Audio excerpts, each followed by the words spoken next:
Hello there. Our boat has come to its final destination. In our case, this is a beautiful island with a big and shiny lighthouse. From this lighthouse, you will understand how to reach out to those who are still on their journey in the river of climate change. Effective communication enables open dialogue, confidence building, consensus, and ultimately, behavior change. Communication is the transmission belt between knowledge creation, information dissemination, and action planning. However, communicating climate change, particularly adaptation to climate change, can be a difficult task. Our map, the LEC Technical Guidelines, recognizes the important role of communications and recommends that each country design a communication strategy for climate change. The guidelines provide us with some overarching principles on communications. 1. Target the general public. For example, this can be done by incorporating climate change into education curricula. 2. Create a climate-aware citizenry. For example, by sharing useful information that relates to the needs of the people. 3. Perpetuate a positive knowledge cycle. By creating feedback loops from evidence and lessons learned from monitoring and evaluation, and effective communications to inform the NAP process. The data and information gathered through the NAP process, especially from M&E, can be repackaged and shared through supportive communications to build stakeholder engagement and promote behavior change. The Kingdom of Thailand went through the NAP process and established several institutional arrangements to address climate change, including a National Adaptation Plan and Climate Change Master Plan. Thailand then found that the level of climate change awareness and understanding remained low across stakeholder groups. This is why Thailand's Department of Environmental Quality Promotion at the Ministry of Natural Resources is preparing a national climate change communication strategy. Greg Benchwick leads communications on climate change adaptation for UNDP. Let's hear what Greg has to say about building effective communications for NAPs. There are 5 basic steps in designing a communication strategy: defining goals, identifying target audiences, developing messages, choosing communications platforms, and monitoring and adjusting your approach. Let's start from the beginning and look at how you can define specific goals for your communications work. These goals will in large part drive the way you target and share your messages. You may start this process by looking at monitoring and evaluation goals and outcomes. Say, for instance, underscoring progress toward achieving your nationally determined contribution. But we'll also want to include broader goals, such as changing local attitudes toward climate change, building greater support for ecosystem preservation in small villages, or more effectively engaging with financial decision makers to increase spending on climate actions. Once you have these goals in mind, you can start thinking about who you want to reach and how you want to reach them. There's one fast and true rule for communications. It's know your audience. In the case of adaptation planning, target audience could include various ministries. We're not just talking about the Ministry of Agriculture. Everything interconnects.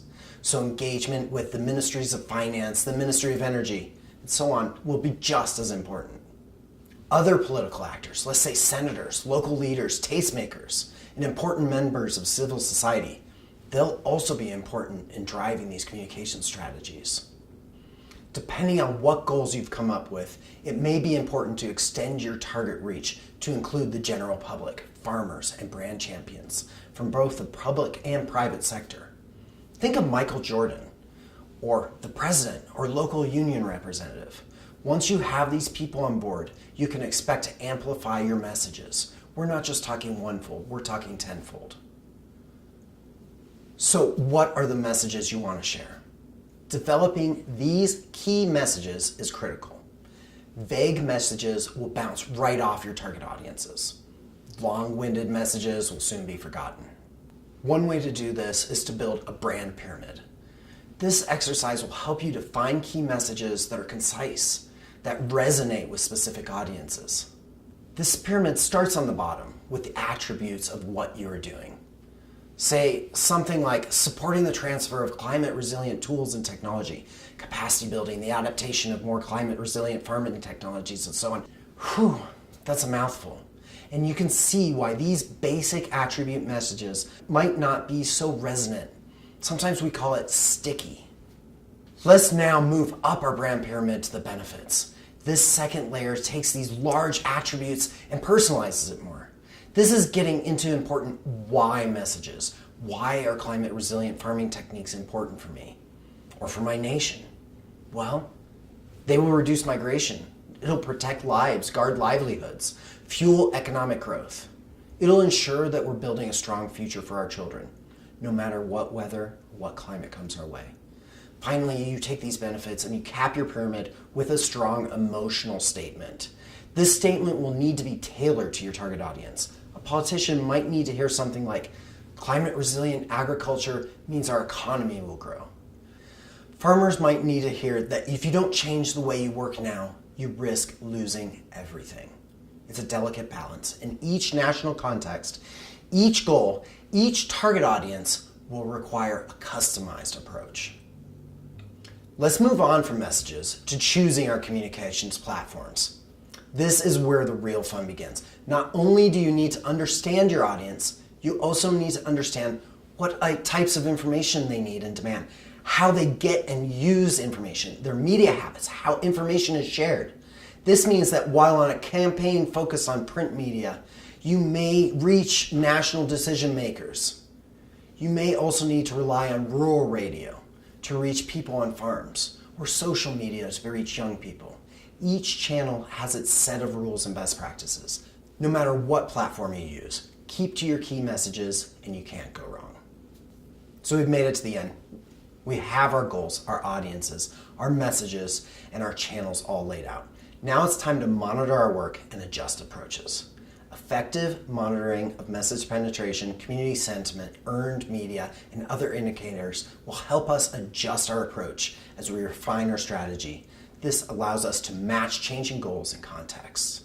This can happen through things like surveys, website visits, and link tracks, social media engagement.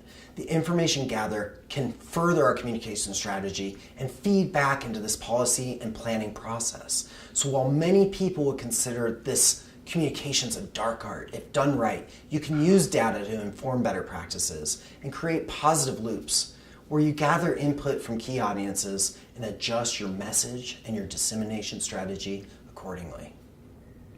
In the end, it's really about knowing your audience and reaching them with the messages that build an emotional connection. This will support you in creating more effective adaptation plans. In the end, it's not just about winning minds, it's about winning hearts. As Greg underscored, there are 5 key elements in building a communication strategy.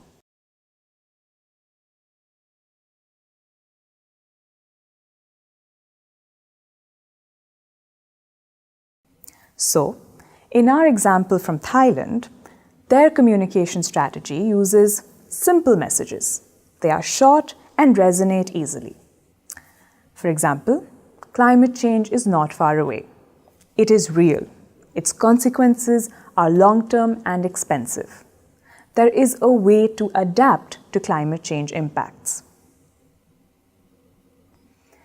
As we have observed before, adaptation planning is an iterative process. For communication, this means that your strategy will constantly evolve as more feedback from target audiences comes in or more data from your M&E knowledge management exercises becomes available. These are then used in the next iterations of the planning process to readjust goals. Here we are at the end of our journey together aboard the NAP.